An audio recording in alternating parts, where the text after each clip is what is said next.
أعوذ بالله من الشيطان الرجيم بسم الله الرحمن الرحيم. زي ما القاري دوست محمد يوتيوب چینلنا بیا تاسو ته مخاطب دا سیرت النبی صلی الله علیه وسلم سیرت شروع ده او تاسو ډیر په شوق سره الحمدلله ګورئ. تاسو ما ته پته ولګي دا چې ستاسو څومره دین سره شوق دی، مینه ده، محبت دی، ولوله ده، جذبه ده. نو نن نهمه حصه د سیرت هغه به تاسو واورئ. ورسره د مدینې منورې سفر دی. نو انشاءالله اخره کې به یو نعت شریف هغه به هم زه تاسو ته وایم. ډېرو خلکو فرمایشونه کړي دي او الحمدلله تاسو نوجوانان هم ډېر د دین سره مینه ده، محبت دی. نو زمونږ هم ورسره ډېره مینه تاسو سره پیدا شوه چې واقعي تاسو د دین سره دومره مینه ده. ما ته پته لګي چې تاسو دا ویډیوګان څومره ګورئ، څومره تعداد سره یې ګورئ. الحمدلله ورځ ته ورځه ستاسو بړی کېږي، یعنی زیاتوالی کېږي په کتو کې. نبی کریم صلی الله علیه وسلم چې کوم وخت کې غار ثور نه راواپس شو، په بستره باندې حضرت علی کرم الله وجهه تشریف فرما دی. د څه وجې نه نبی کریم صلی الله علیه وسلم امانتګرو، د امانتګرۍ د وجې نه ډېر امانتونه ورسره خلکو ایښي وو. جناب محمد رسول الله صلی الله علیه وسلم ټول امانتونه حضرت علی کرم الله وجهه ته حواله کله چې علی صاحب خپل ټول امانتونه خپلو کسانو ته حواله کړل.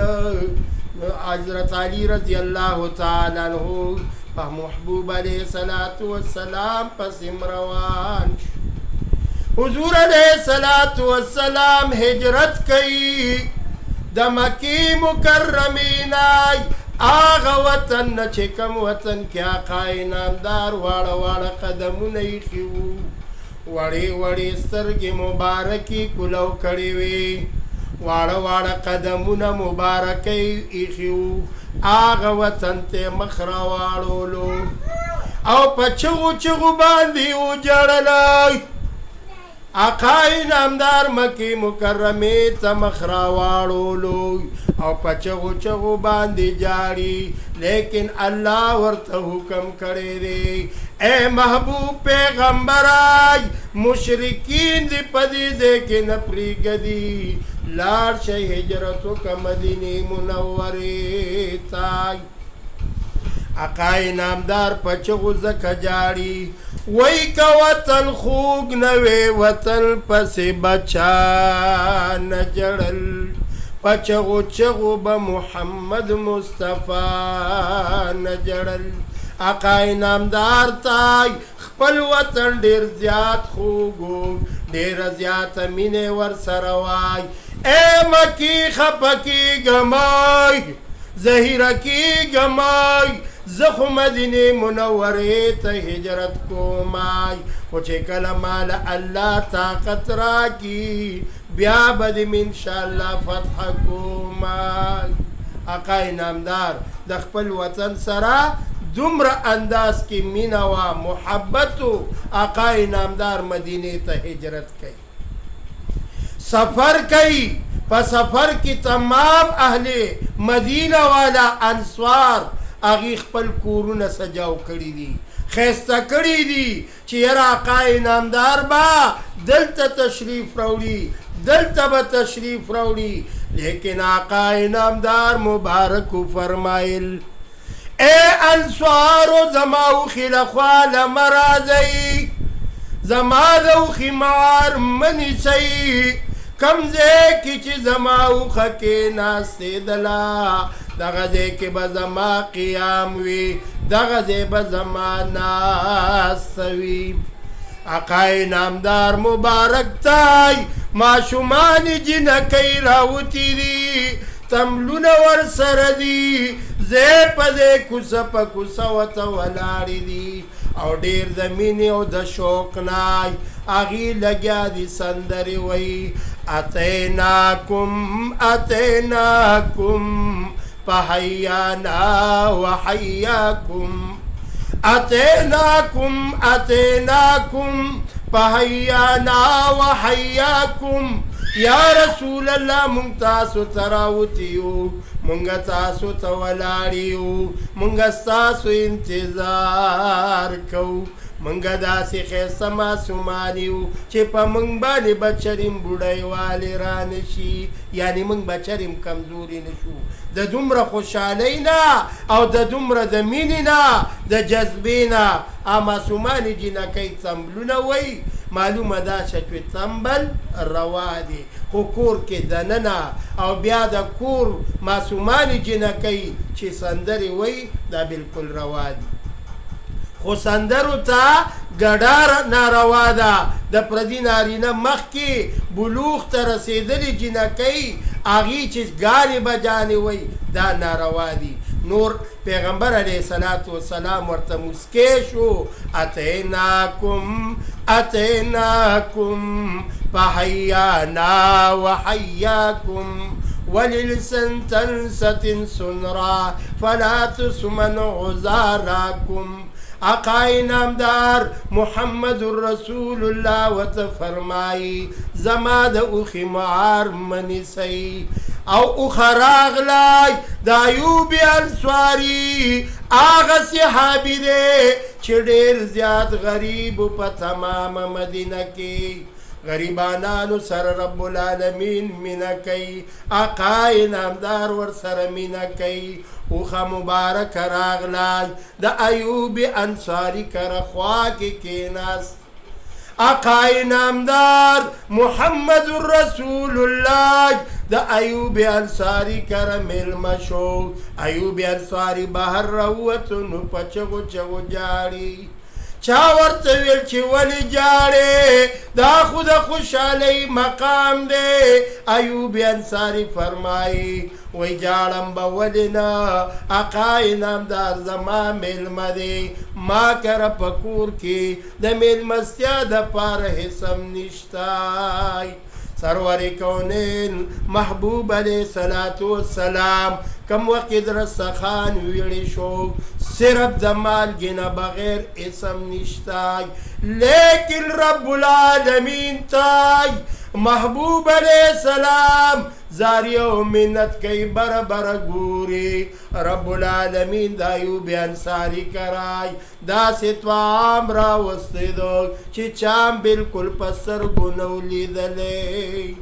دا دا حضور علیہ السلام معجزه دان دا خو یو خبر ده د سروری کونین معجزه وګورئ یو بل زنانای چې هغې کره آقای نامدار لږ غونتې ودرېږي ویل د اوبو د انتظام شته او که نه هغه ورته فرمایي بلکل د اوبو انتظام به وکمای په کور کې چیلۍ بیزه شته او که نه یا رسول الله په کور کې یو وړه غوندې چیلۍ ولاړه ده خو د ډېرې مودې نه ټپه ده یعنې شوده پی پکې نشته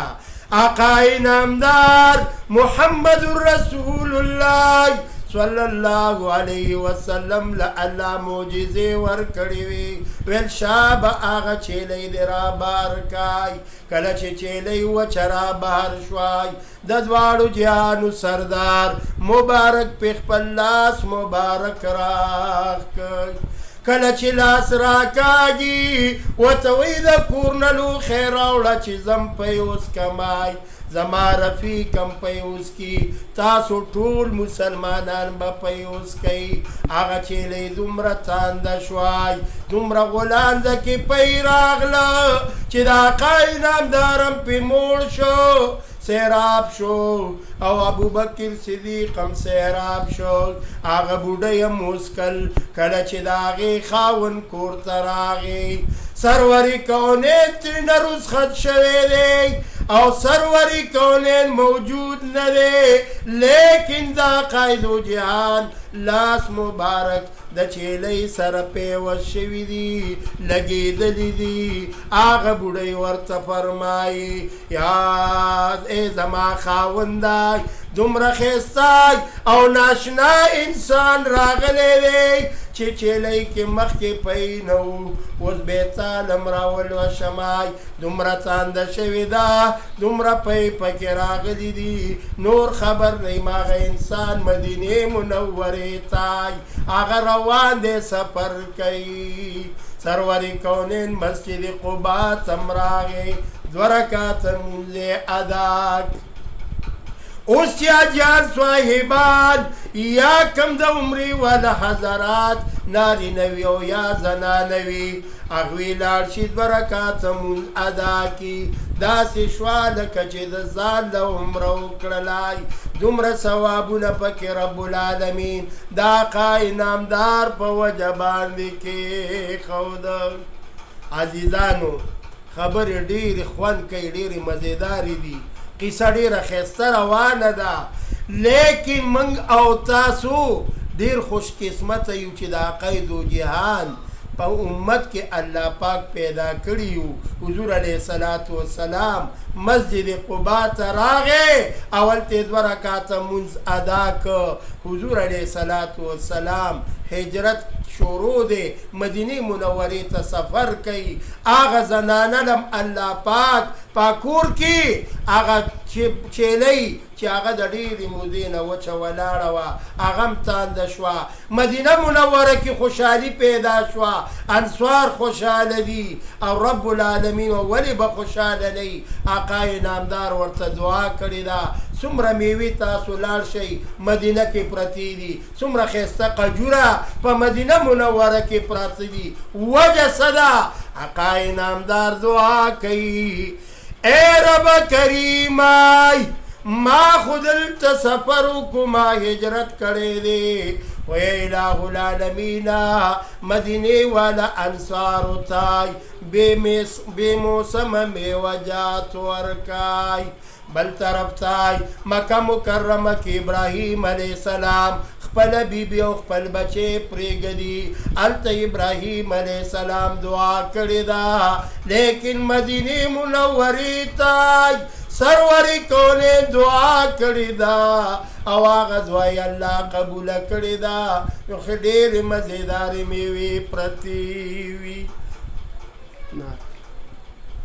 نعت شریف هغه د مدینې منورې زه تاسو ته ځکه ویم چې ستاسو ډېر شوق دی د نعتونو سره او الله دې ستاسو دا شوق نور هم سیوا کړي فرمایشونه د نعت ډېر راغلي وو چونکې زه نن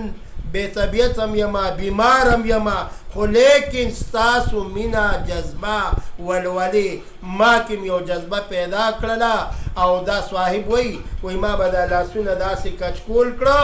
او الله ته مې لاسونه ونیول او چغه مې کړه چې لاسونه مې نیولي همیشه رب ستا درته یو ځلې مونږ بوځه ربه ښکلي پیغمبر ته یو ځلې مونږ بوځه ربه ښکلي پیغمبر ته الله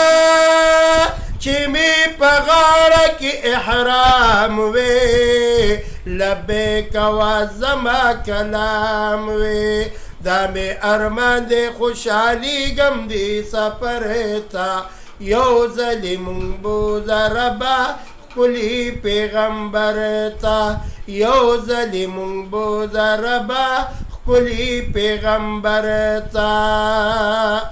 الله دلته عجم کې مې ژوند ګران دی زمونږ د ټولو ارمان مدینه ښار دی ثواب مې جوړ کړي چې ورځو نبي سرور ته یو ځلې مونږ بوځه ربه ښکلي پیغمبر ته